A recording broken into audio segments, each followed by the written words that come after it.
I still remember the exact moment my mother walked past my painting like it was invisible. I was 17. I'd spent 3 weeks on that canvas. Every brushstroke was a piece of my soul. And she didn't even glance at it. She just asked me when I was going to get a real job. That's when I knew. My family would never see me. Not really. But what they didn't know, what none of them could have predicted, was that their indifference would become the very thing that made me unstoppable. This is the story of how I became Emily Carter. And how the family that ignored me ended up watching from the sidelines as the world learned my name. Let me take you back to the beginning. I grew up in a small town in Ohio where success meant one thing: practicality. My father was an accountant. My mother was a high school administrator. My older brother, Jason, was studying to become a lawyer. And then there was me. The youngest. The dreamer. The one who saw colors where everyone else saw numbers.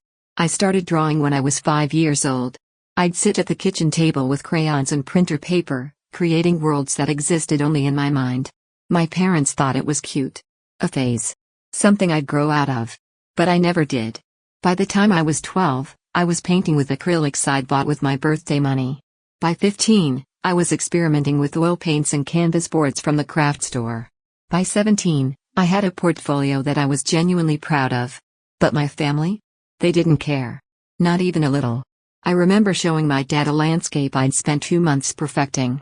The way the light hit the mountains. The texture of the clouds. The reflection in the lake. He looked at it for maybe 3 seconds. Then he said, "That's nice, Emily. But you know you can't make a living doing this, right?" I felt something crack inside me that day. Not break. Just crack. Like a fault line forming deep underground. My mother was worse. She'd sigh every time she saw me painting. Like I was wasting time. Like I was disappointing her just by existing the way I was. "Emily, you're so talented," she'd say. "Why don't you use that talent for something useful? Graphic design? Marketing?" She never understood. It wasn't about being useful. It was about being seen. About creating something that mattered. About leaving a mark on the world that said, "I was here." But to them, art was a hobby. Not a career. Not a calling. Just something I did to avoid growing up. High school was brutal. Not because of bullies or bad grades. But because of the constant pressure to be someone I wasn't. Everyone asked the same question: "What are you going to do after graduation?" I always said the same thing: "I'm going to be an artist." And they always laughed. Not cruel laughter. Worse. Polite laughter. The kind that says, "Oh, sweetie. That's adorable. But let's talk about reality." My guidance counselor told me to have a backup plan. My teachers told me to be realistic. My friends told me to major in business and paint on the weekends. Even Jason, my own brother, pulled me aside one day and said, "Look, Em. I love you. But you need to think about your future. Art isn't going to pay the bills." I smiled at him. Nodded. And went home and painted until 3 a.m. because here's the thing they didn't understand: I didn't have a backup plan. I didn't want one. This wasn't plan B, this was everything. I applied to 3 art schools. Rhode Island School of Design. Pratt Institute. School of the Art Institute of Chicago. My parents refused to help with the application fees. They said it was a waste of money. So I worked double shifts at the local diner, saving every dollar I could. I submitted my portfolio with shaking hands. And then I waited. 3 months. 3 months of my mother asking if I'd looked at community colleges. 3 months of my father leaving brochures for business programs on my desk. 3 months of Jason telling me I should consider nursing or teaching. And then the letters came. All 3 acceptances. With scholarship offers. I cried when I opened the first one. Not because I was surprised. But because someone, somewhere, had looked at my work and said, "This matters." I showed my family that night at dinner. I was practically vibrating with excitement. "I got in," I said. "All 3 schools. With scholarships." My father put down his fork. My mother's smile was tight. Jason looked uncomfortable. "That's great, Emily," my dad said. "But you know scholarships don't cover everything, right? There's still living expenses. Materials. Food." "I'll work," I said. "I'll figure it out." My mother shook her head. "Emily, be reasonable. You can't live off of art. What happens when you graduate and can't find a job? What then?" I felt that crack inside me deepen. "I'll make it work," I said quietly. "You're being naive," she said. And that was it. No congratulations. No celebration. Just disappointment that I wasn't choosing the safe path. That night, I made a decision. I was going to prove them wrong. Not out of spite. Out of necessity. Because if I didn't believe in myself, no one else would. I chose the School of the Art Institute of Chicago. I packed everything I owned into 2 suitcases and a backpack. My parents drove me to the airport. The car ride was silent. At the terminal, my mother hugged me stiffly. "Call us when you get there," she said. My father handed me $200. "For emergencies," he said. Jason texted me later, "Good luck, sis. Prove me wrong." I cried the entire flight. Not because I was scared. Because I was free. Chicago was everything. The city hummed with creativity. Every street corner had a story. Every building had character. Every person had a dream. I lived in a tiny studio apartment in Pilsen. It was barely 300 square feet. The bathroom was the size of a closet. The kitchen was just a hot plate and a mini fridge. But the light. Oh, the light was perfect. I set up my easel by the window and painted every single day. I went to class. I studied technique. I learned about art history, color theory, composition. But more importantly, I found my voice. My professors saw something in me. Something my family never had. They pushed me. Challenged me. Told me when something was good and when it was lazy. They treated my work like it mattered. Because to them, it did. I started selling small pieces at local markets. $10 here. $20 there. It wasn't much. But it was proof. Proof that people wanted what I created. Proof that my art had value. During my sophomore year, something changed.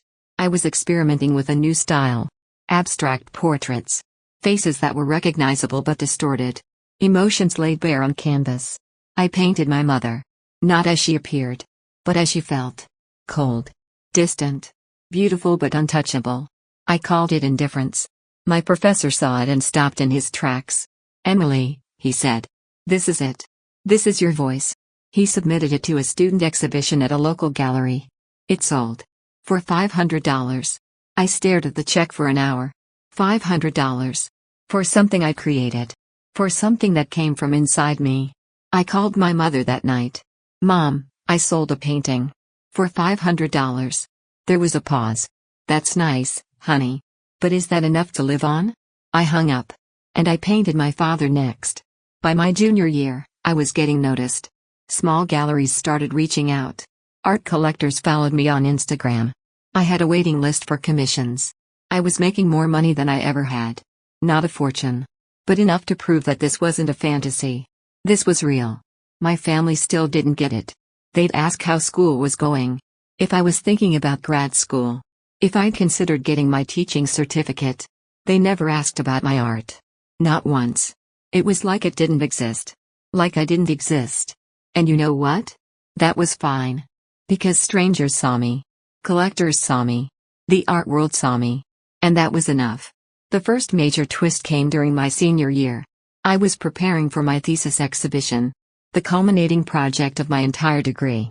I'd spent months creating a series called Invisible. 12 large-scale paintings.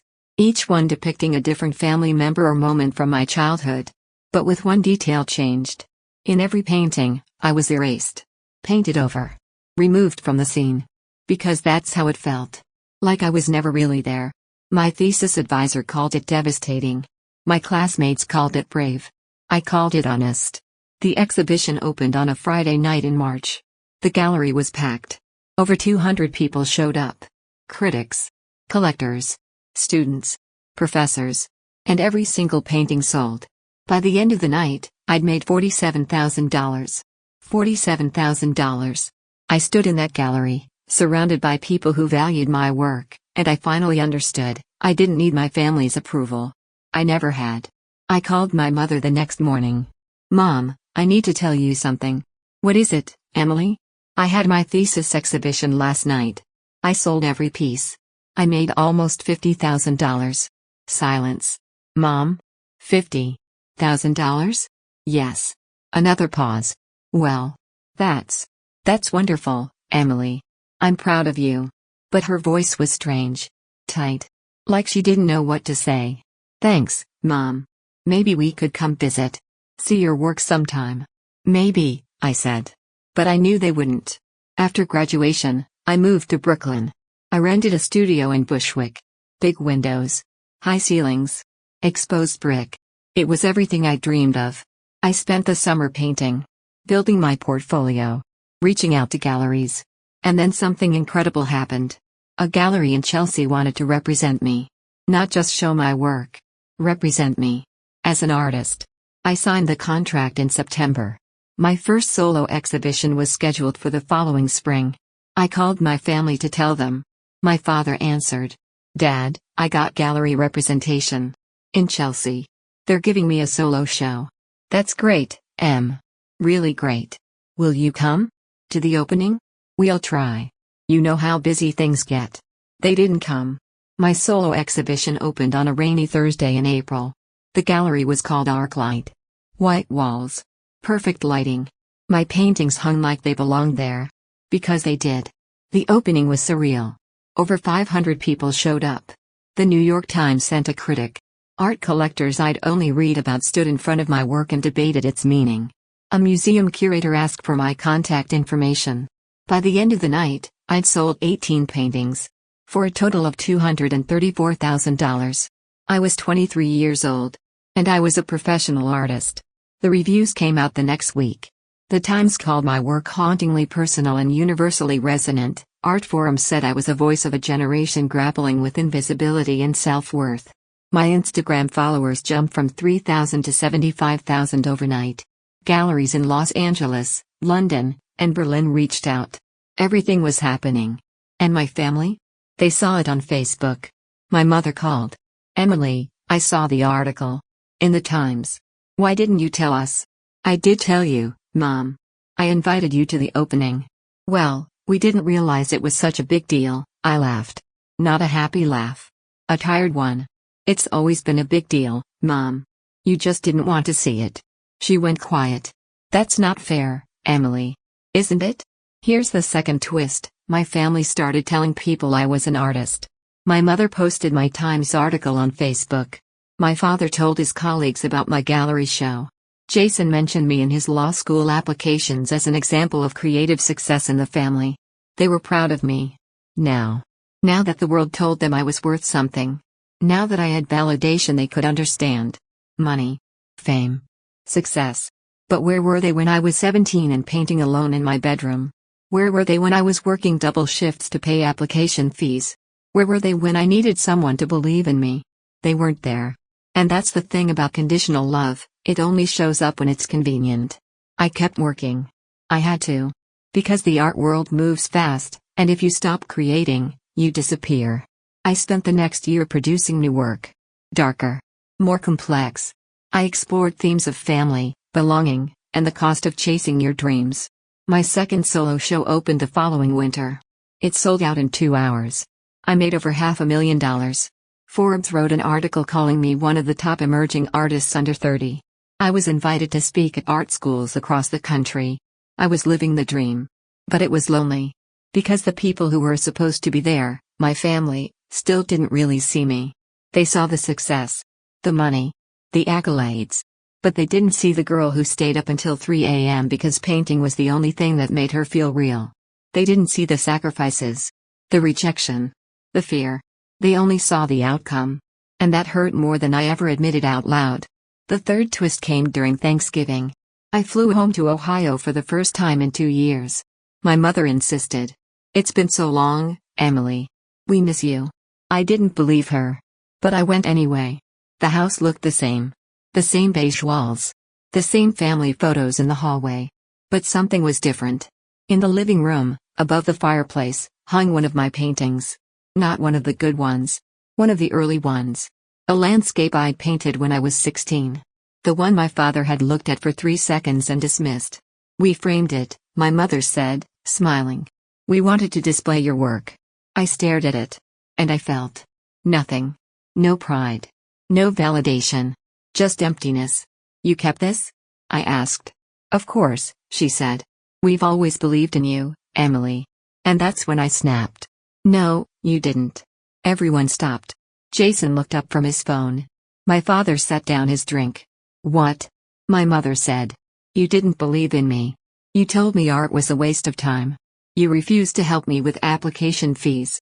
You didn't come to my thesis exhibition. You didn't come to my gallery opening. You didn't see me until the world told you to. My voice was shaking. And now you want to hang my painting above your fireplace? Like you were always proud of me? Like you always supported me? My mother's face went pale. Emily, that's not fair. It's completely fair, Mom. You didn't believe in me when I needed you to. You believed in me when it became convenient. When you could brag about me to your friends. When you could post about me on Facebook. My father stood up. Emily, we're your family. We've always wanted what's best for you. No, I said. You wanted what was easiest. And when I didn't choose easy, you wrote me off. I grabbed my coat. Where are you going? Jason asked. Anywhere but here. I left. And I didn't come back. The fourth and final twist came 6 months later.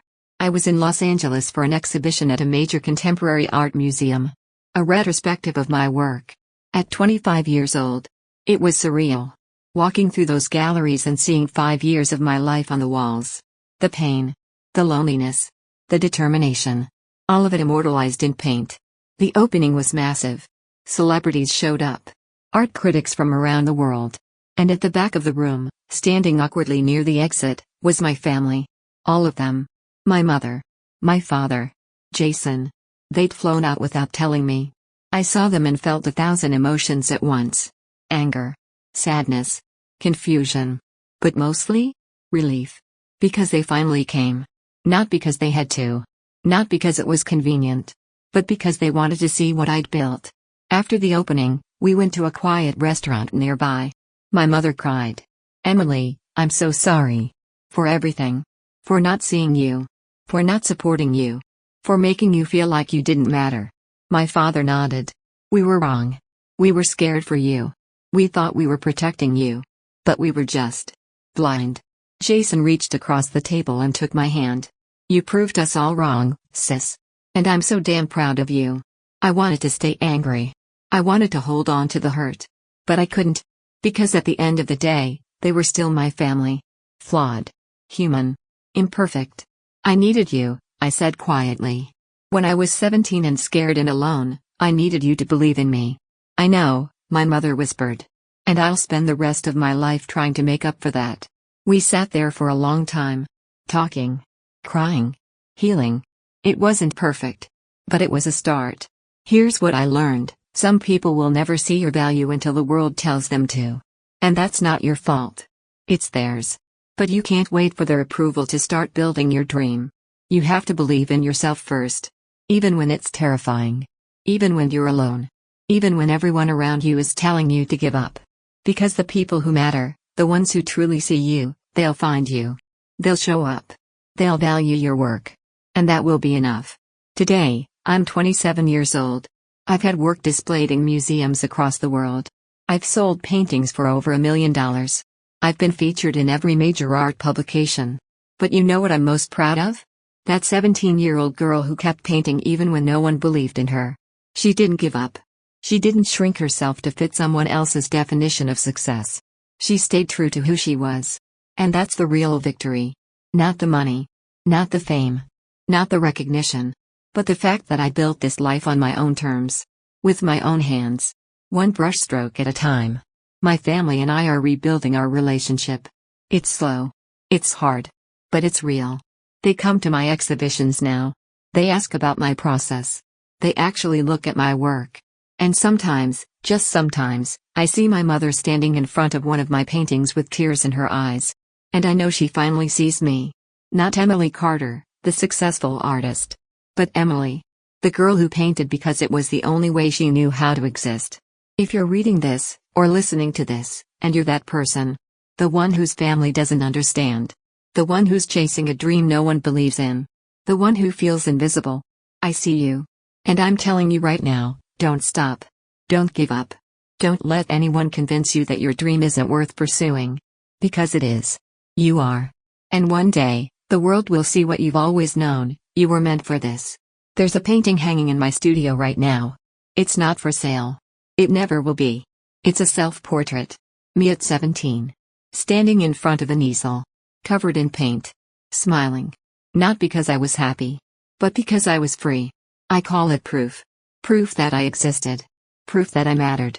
Proof that even when the people I loved most couldn't see me, I never stopped seeing myself. And that made all the difference. So here's my advice, for anyone who needs to hear it: create anyway. Paint anyway. Write anyway. Sing anyway. Dance anyway. Build the life you were meant to live, even if you have to do it alone. Because one day, sooner than you think, you'll look back and realize, you were never really alone. You had yourself. And that was always enough. Let me tell you about the moment everything truly changed. It was 3 years after that museum retrospective in Los Angeles. I was sitting in my Brooklyn studio, working on a new piece, when I got a call from an unknown number. Usually, I don't answer those, but something told me to pick up. "Is this Emily Carter?" A woman's voice asked. "Yes, this is she.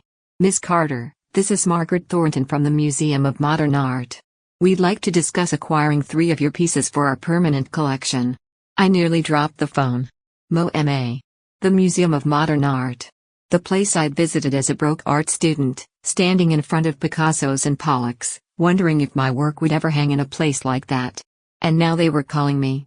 Not to exhibit temporarily, but to acquire my work. Permanently. Yes, of course.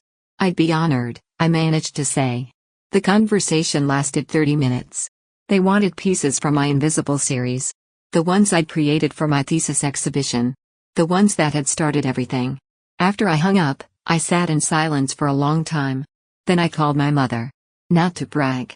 Not to prove anything. Just because, for the first time in my life, I wanted to share something with her that actually felt complete. "Mom," I said when she answered. "MoMA wants to acquire 3 of my paintings," she gasped. "Emily. Oh my God. That's incredible." "Yeah," I said.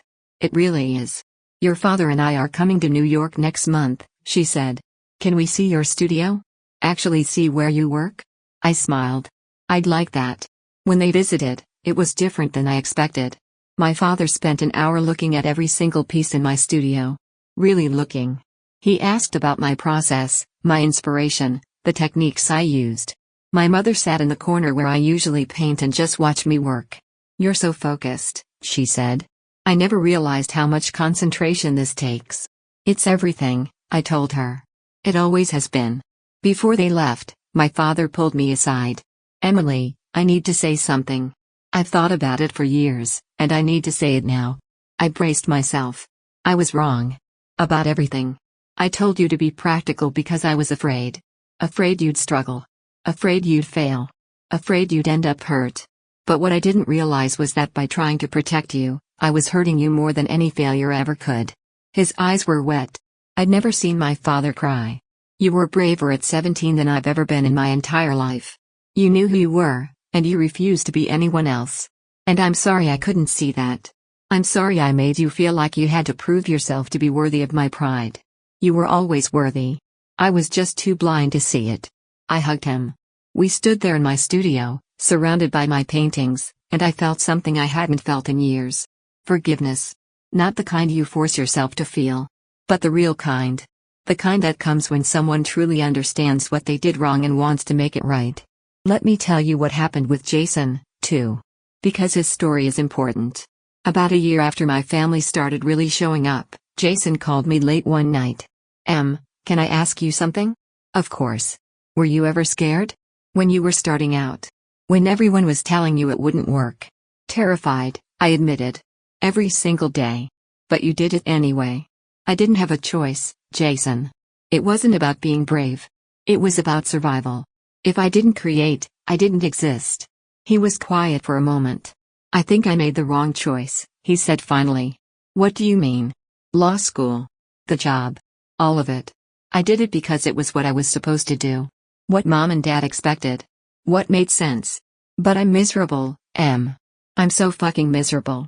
My heart broke for him. "Then change it," I said. "It's not too late. I'm 30 years old. I have student loans. A mortgage. Responsibilities. Jason, I'm not saying quit tomorrow and become a poet. But you can make changes. Small ones. Find what makes you feel alive and start making space for it. Because life is too short to spend it being miserable just because you chose the safe path." He took my advice. 6 months later, he quit his job at the corporate law firm and joined a nonprofit that does legal work for artists and creatives. He took a massive pay cut. But when I talk to him now, he sounds like a different person. Alive. Present. Happy. You saved my life, sis, he told me recently. I was so busy judging your choices that I forgot to examine my own. You saved yourself, I said. I just reminded you it was possible. Here's something I haven't talked about yet. The guilt. Because as my career took off, as I became more successful, there was this nagging voice in the back of my head asking, do I deserve this? There are so many talented artists out there. Artists who work just as hard. Who are just as dedicated. Why me? Why did I get lucky when so many others didn't? I struggled with that for a long time. Until I met an artist named Marcus at a gallery opening in Berlin. He was in his 60s, had been painting his entire life, and had never achieved commercial success. But his work was extraordinary. Breathtaking. Does it bother you? I asked him. That your work isn't more widely recognized? He smiled. Recognized by who? Critics? Collectors? The art market? Yeah, I said. All of that. Emily, I paint because I have to. Because it's how I make sense of the world. If people buy my work, wonderful. If they don't, I keep painting anyway. Success isn't about recognition. It's about staying true to your vision, even when no one's watching. Especially when no one's watching. That conversation changed something in me. I realized that my success didn't diminish anyone else's art. And other artists' struggles didn't make my achievements less valid. We were all just trying to create meaning in a chaotic world. Some of us got lucky with timing, with connections, with being in the right place at the right moment. But luck didn't negate the work. The years of practice. The sacrifice. The dedication. I started using my platform to amplify other artists. I created a fund to help emerging artists afford supplies and studio space. I mentored students at my old art school. I bought work from artists I admired and displayed it in my studio. Because if my success couldn't help others, what was the point? Let me tell you about the hardest piece I ever created. It was 2 years ago. I'd been commissioned to do a portrait series for a major collector, but I was completely blocked.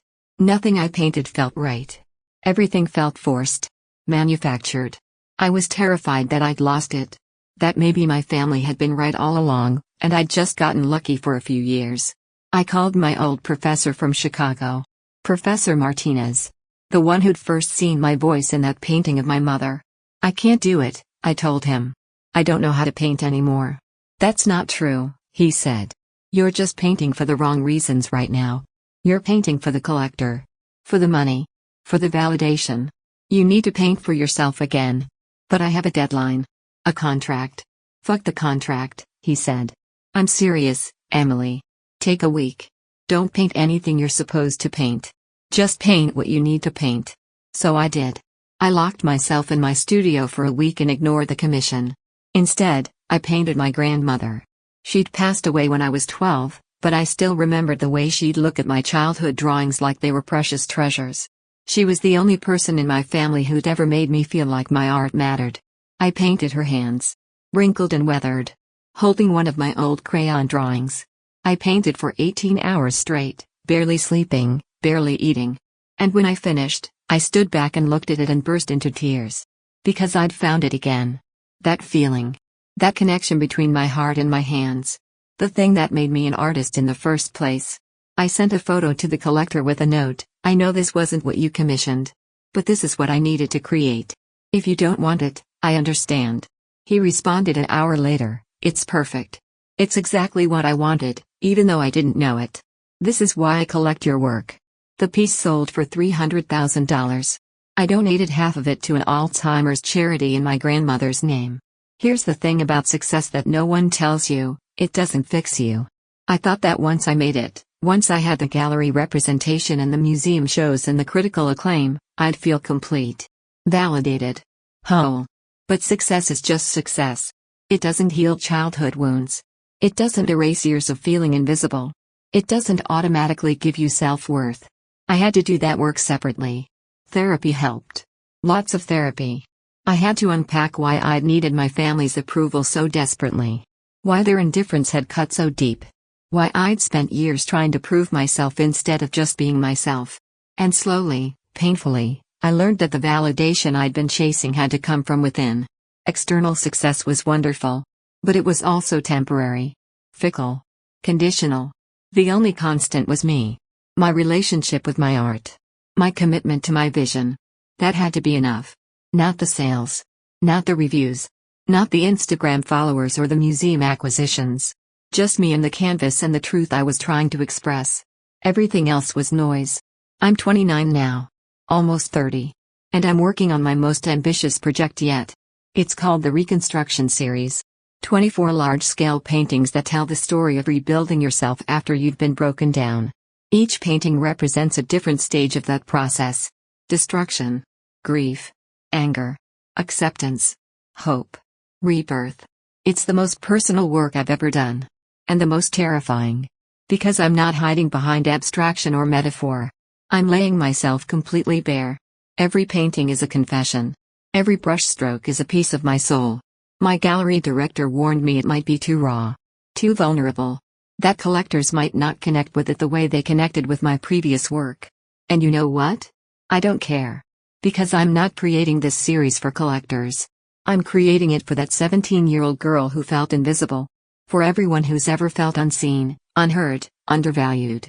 For everyone who's had to rebuild themselves from nothing because the world tried to make them feel like they were nothing. This series is for us. The opening is scheduled for next fall. My entire family is coming. Not because they feel obligated. But because they genuinely want to be there.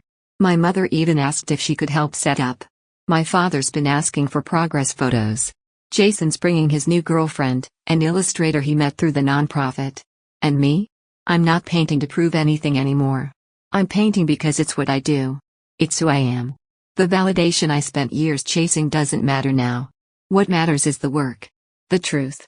The connection between what I feel and what I create. People ask me all the time, what's your advice for aspiring artists? And I always say the same thing, create from a place of truth, not from a place of trying to be seen. Because the irony is, the more desperately you chase recognition, the further away it gets. But when you create something authentic, something that couldn't have been made by anyone else, people notice. They feel it. They connect with it. Your art is your voice. And your voice matters. Whether 3 people see it or 3 million people see it. It matters because it's yours. Because it's authentic. Because it exists. Don't create for the algorithm. Don't create for the market. Don't create for your family's approval.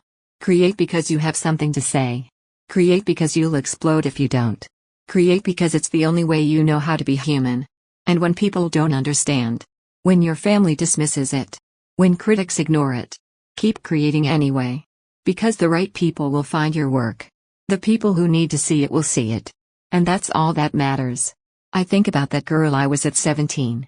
Standing in her bedroom in Ohio, painting alone, feeling like no one would ever see her. If I could go back and tell her anything, I'd say this: you're right. Most people won't see you. But the ones who matter will. And that will be enough. More than enough. It will be everything. Your family's indifference won't destroy you. It will forge you. It will make you stronger, more determined, more focused. It will teach you that the only approval you really need is your own. And that lesson will serve you for the rest of your life. So keep painting. Keep creating. Keep believing in yourself even when no one else does.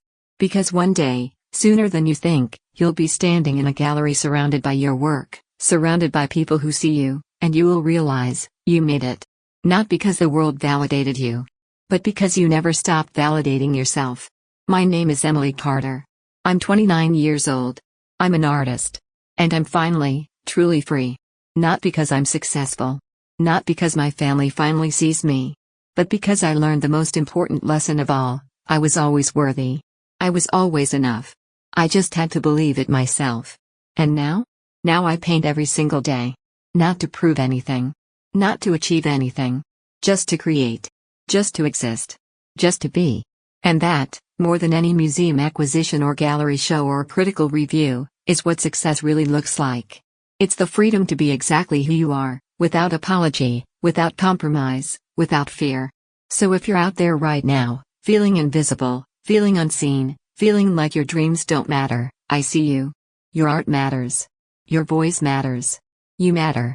Don't give up. Don't shrink yourself. Don't let anyone convince you that your passion is impractical or unrealistic or naive. Keep creating. Keep believing. Keep showing up for yourself. Because one day, you'll look back on this moment and realize, this was when everything changed. This was when you decided that your worth wasn't dependent on anyone else's opinion. This was when you chose yourself. And that choice will change everything.